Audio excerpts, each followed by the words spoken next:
Hey everybody, Matthew here from MiniWarGaming.com with Lee for our next video on the making of the Deffwatch Orks, both story and models, but let's face it, it's more about the models here that we're interested in. This video, we're going to focus on the twins! We play and call it work.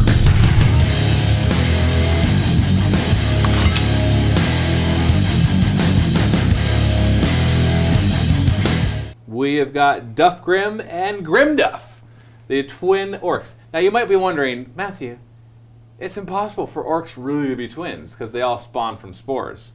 And that's when I say to you, viewer, that normally you would be right.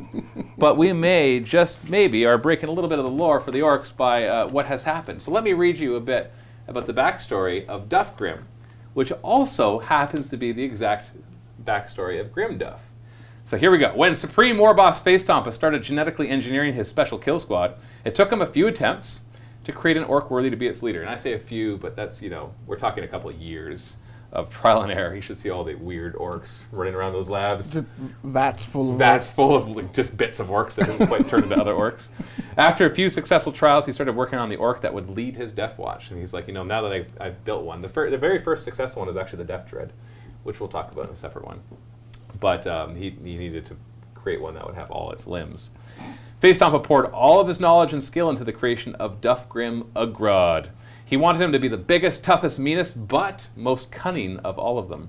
He didn't need to worry about unlocking unnecessary genes like Pain Boy or a Mech Boy. He had actually messed around with splicing genes together, so a Pain Boy could be a Mech Boy at the same time. But he's still working on that because he found that it's harder to make something useful. Just because of the way the orc genes work. And so for this one, he's like, no, we'll leave the specialist to be specialist. But eventually, if he could unlock the perfect orc that has all the genes unlocked, can you imagine that orc? No. That'd be scary. Yeah, it would. It'd be a scary orc. And like 20 feet tall, that's a Pain Boy. It's like, come to your doctor. That'd be scary. Then he just Pain Boys your tank? Yeah. Pain Boy's a tank because he's also a mech.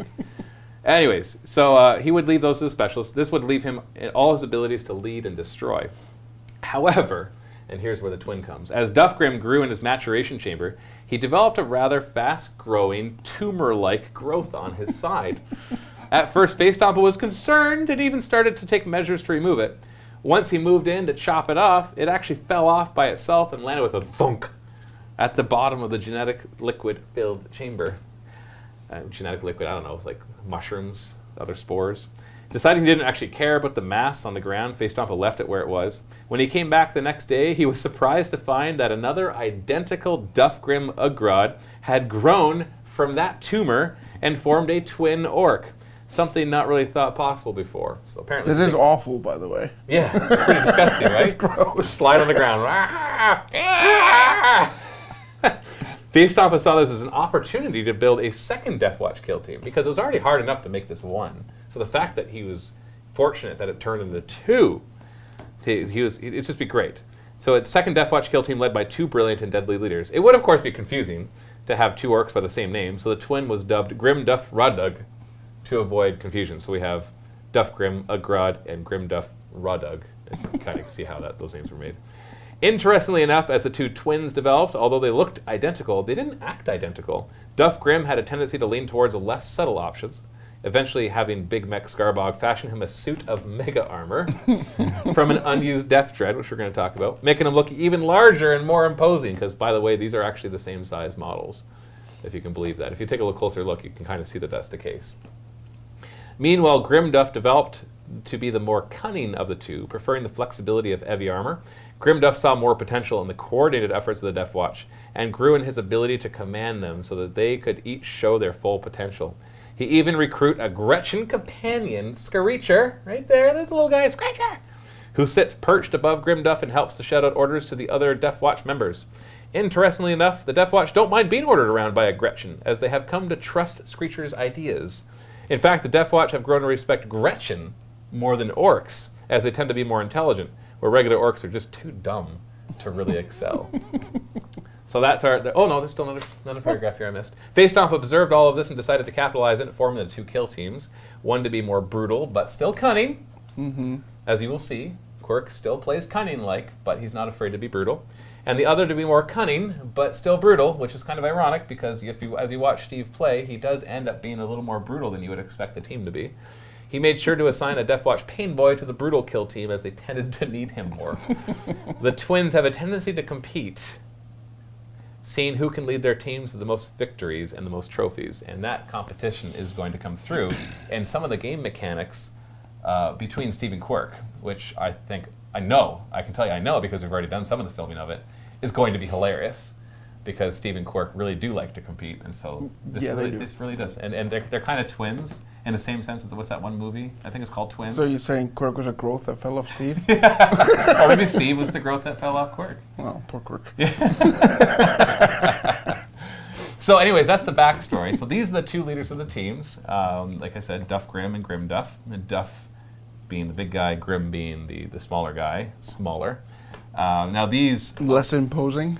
Less imposing, but as you're going to see, for sure the Mega Knob right here, it excels at the combat, like getting close combat and just being able to deal out tons of damage. The rules for both of these will be in the links in the video description below.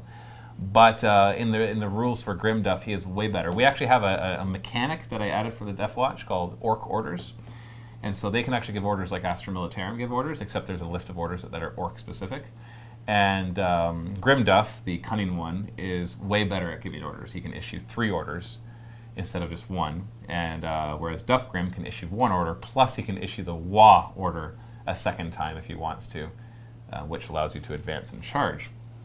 So I don't want to talk too much about mechanics here, though. You can see that in the link in the video description below. And in the games. And in the games as well. So we're here more to talk about the models now that we've got the backstory. So let's talk about these, Lee. What is the base of these models? It wasn't the Ogren. It's not easy to spot, but if you know the range, Games Workshop range, you can realize what they are. They're Gorgers. Which is from? The Ogre Kingdoms. Ogre Kingdoms range. Now, we had a couple metal Gorgers. Yeah. Because they come in Finecast now, I believe. Or they're not available anymore. Not even available anymore. No. Okay. So we had I snagged some off Josh. Yeah, Josh sold us a couple of his Gorgers that he wasn't using. Yeah. I would have liked to have them Finecast because it's easier to work with, but... Yeah, these things have weight. Yeah. Like they have a good amount of weight because they're metal miniatures. What about the head? The head is... that definitely looks bigger than the other Ork heads. Yeah, that's the old Ork Warboss head. Okay, so the Warboss head fit for the scale. I love how you could blow up the size of the bodies, but keep the head the same size, and it still works. Yeah. Like that means their heads are way too big. But their heads are bigger than those. Yes, exactly. So which one do you want to talk about first? Let's talk about... Duff Grimm. What's his face? Duff Grimm. I don't know the names. Yeah, so the instruction I gave you is I wanted the one that'd be more brutal to be in mega armor, is what I said. And so, what is his mega armor made out of? He's wearing a Death Dread. So can you define what you mean by wearing a Death Dread? Because if you look at it, if you can like zoom in a bit or whatever. Oh, this is pretty big. They can see it. Whoop, he's holding on. Well, don't read me. Get back. We're not talking about you right now. It's basically just a Death Dread with the front missing.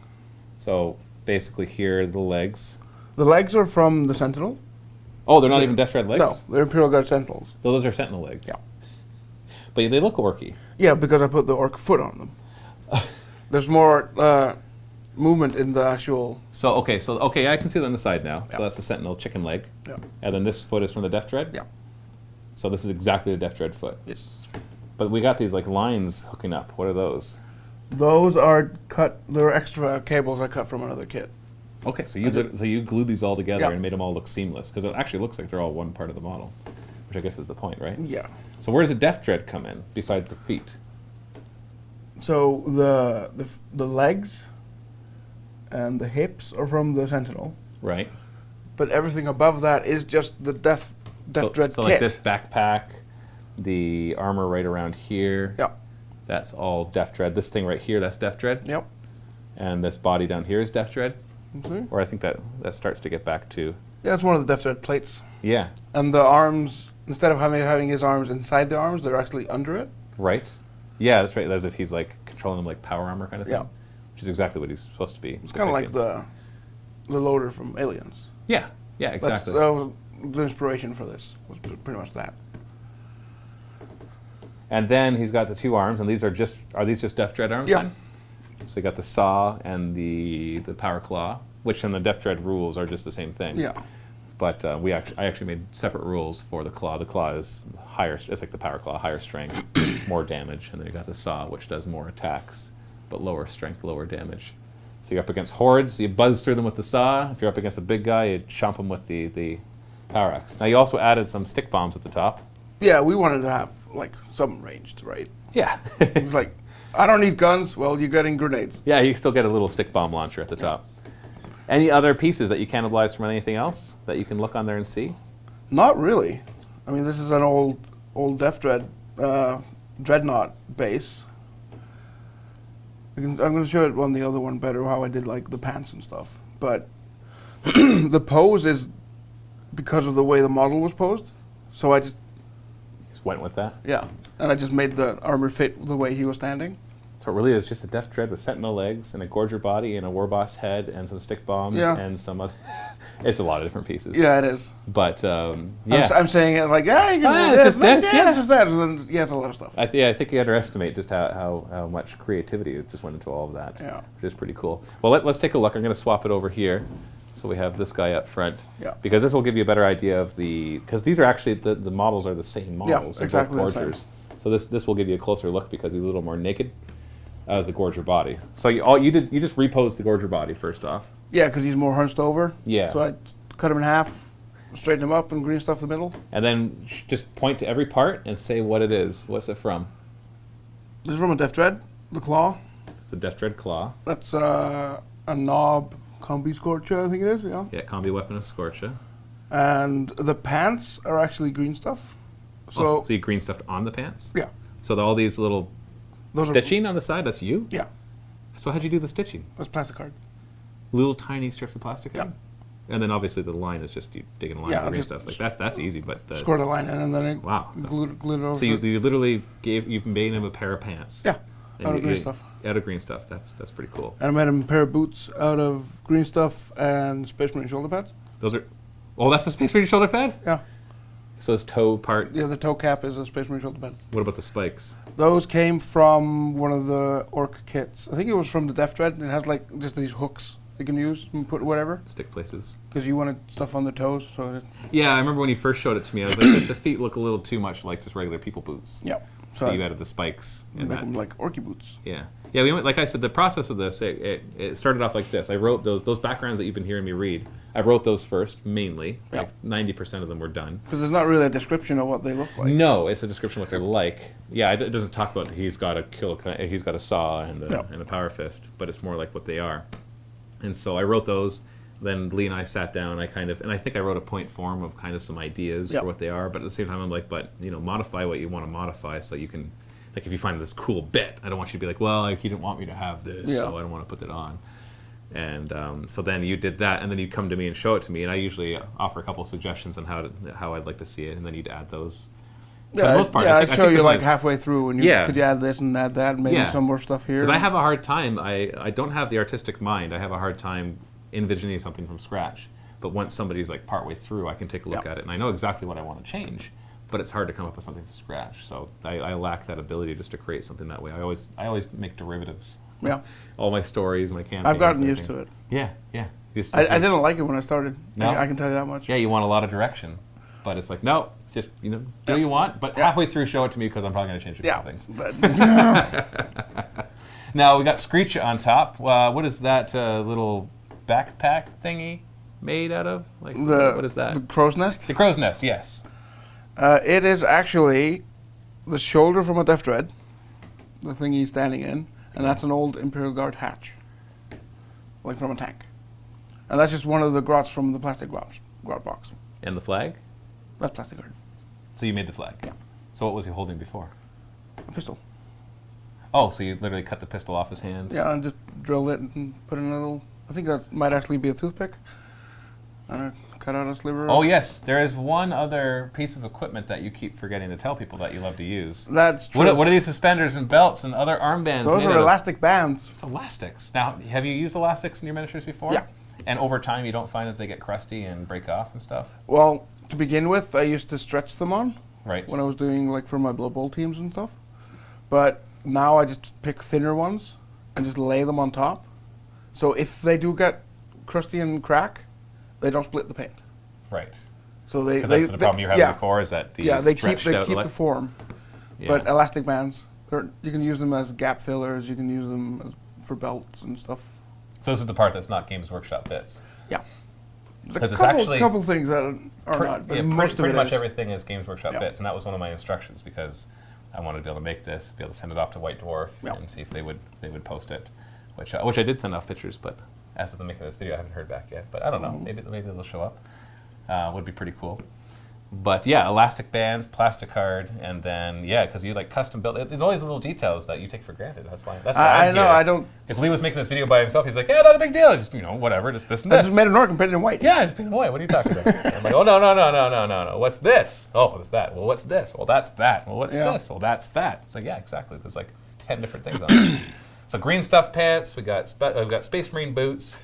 Space Marine shoulder pad boots. Yeah. With the orc spikes and elastic band suspenders. Warboss head. With Warboss head. We got Death Tread shoulder with an Imperial Guard hatch with a Gretchen with a toothpick with plastic a green guard flag. plastic guard flag.